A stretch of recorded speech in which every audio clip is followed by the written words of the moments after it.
What does it mean to live a life, to exist as a human being? What is the human condition? What about the meaning of life? The Danish philosopher Søren Kierkegaard, 1813 to 1855, explored these questions, focusing on the meaning of existence for each individual. In other words, what it means to live a life as a human being.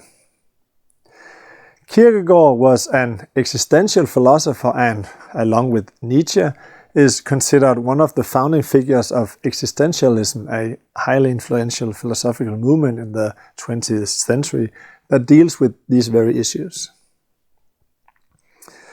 Kierkegaard presents a theory of existential spheres or stages that outlines how a person can develop existentially throughout life.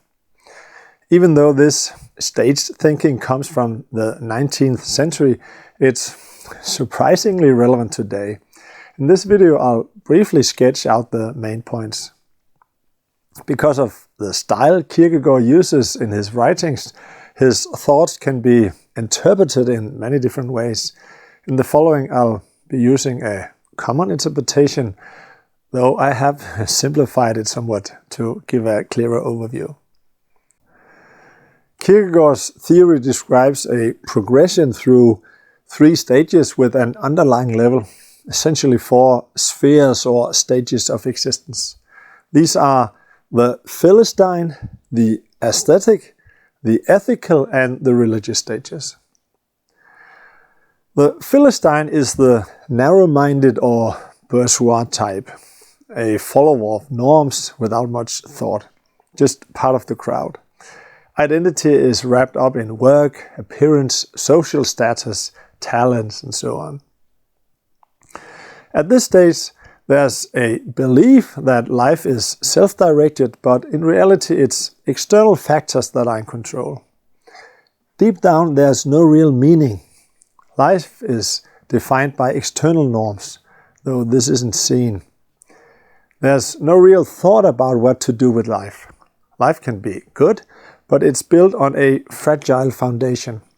It's a life lived in the finite and temporary. Beneath the surface, there's anxiety and insecurity. Happiness depends on something outside of oneself. If the external world of the Philistine falls apart, existential despair hits hard.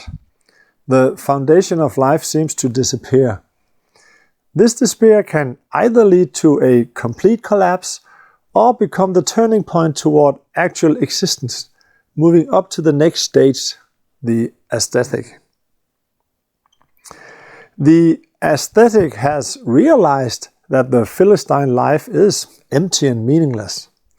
Unlike the Philistine, the aesthetic isn't bound by conventions or norms, constantly breaking away from them. Life is lived in the immediate moment, a series of events that happen without taking a stand or responsibility for them. In contrast to the Philistine, the aesthetic reflects on life and existence. The aesthetic's reality is the concrete sensory world, avoiding spiritual and existential questions. This is a life of enjoyment, focused on securing the best and most satisfying experiences. But this happiness, like the Philistines, depends on something outside of the self. And fundamentally, the aesthetic also finds no true meaning in life. So existential despair lingers beneath the surface.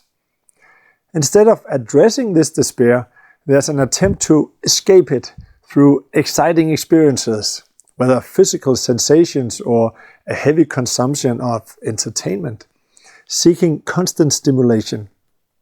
However, this can't go on forever, and eventually existential despair resurfaces.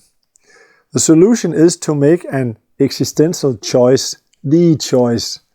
This choice can be made when the aesthetic has fully faced despair, allowing for a move to the ethical stage. The ethical stage is the first where an individual truly takes on life and assumes responsibility for him or herself. This involves making the significant existential choice to choose oneself as one is. Quote, "The ethical demand is to become infinitely interested in existing." End quote. In this stage, an ethical system is chosen that aligns with the true self.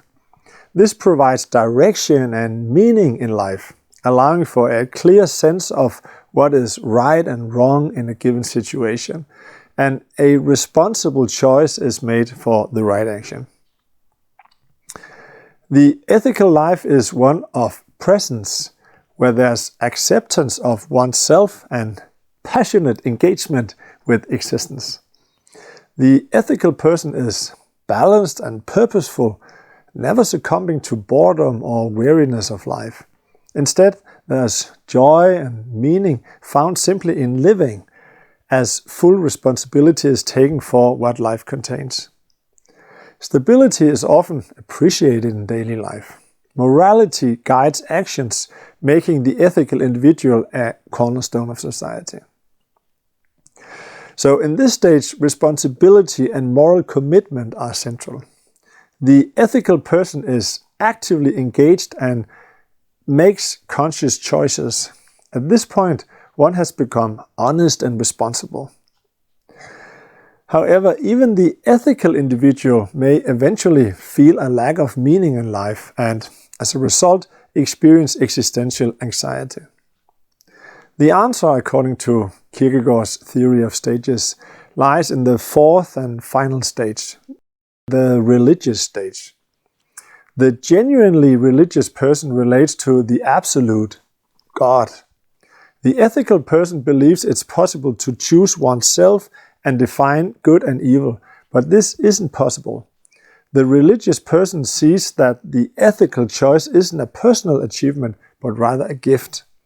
There's an understanding that repentance, guilt, and sin cannot be resolved through one's own efforts.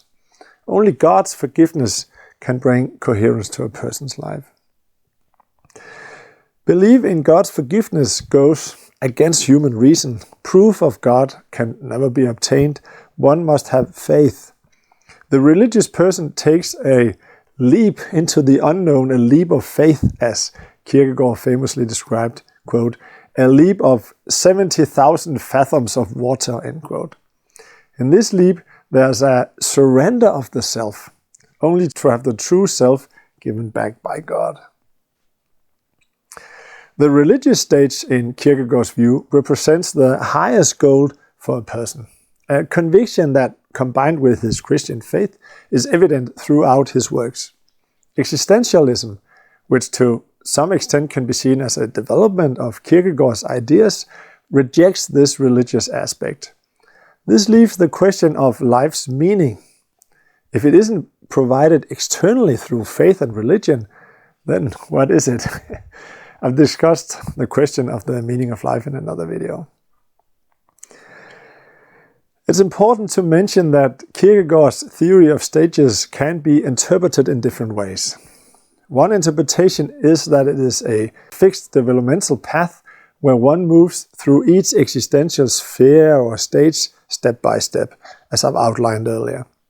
Another interpretation suggests that it's not necessary to progress through all the stages in a strict order.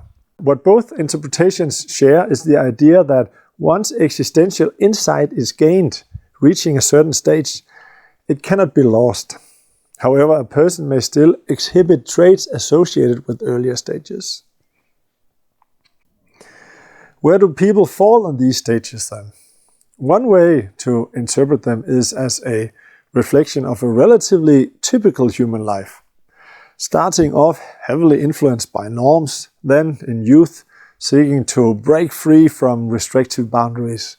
Later, as a mature adult, there's a sense of responsibility for one's own life and the lives of others, leading to a responsible existence. And perhaps eventually a deep inner religiosity and existential clarity is reached.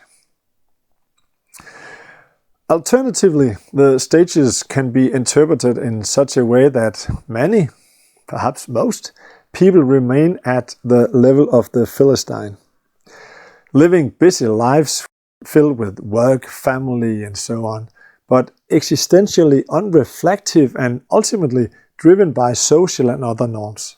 Some break away from this and become aesthetics, consciously rejecting conventions and focusing on personal desires and pleasures. But relatively few reach the settled existential self-understanding that characterizes the ethical stage. And even fewer arrives at a deep and profound connection with the absolute. Okay. Regardless of how one interprets Kierkegaard's theory of stages, whether leaning toward one interpretation or the other, it can spark interesting reflections of one's own life. Why do I live the way I do? Is it just the surrounding norms that are really setting the direction for my life? Or am I actually living in alignment with who I really am, with my true self, so to speak? Do I want to live a life of pure freedom, following my desires? Or do I choose an ethical system that can provide direction and maybe even create meaning in my life? Thanks.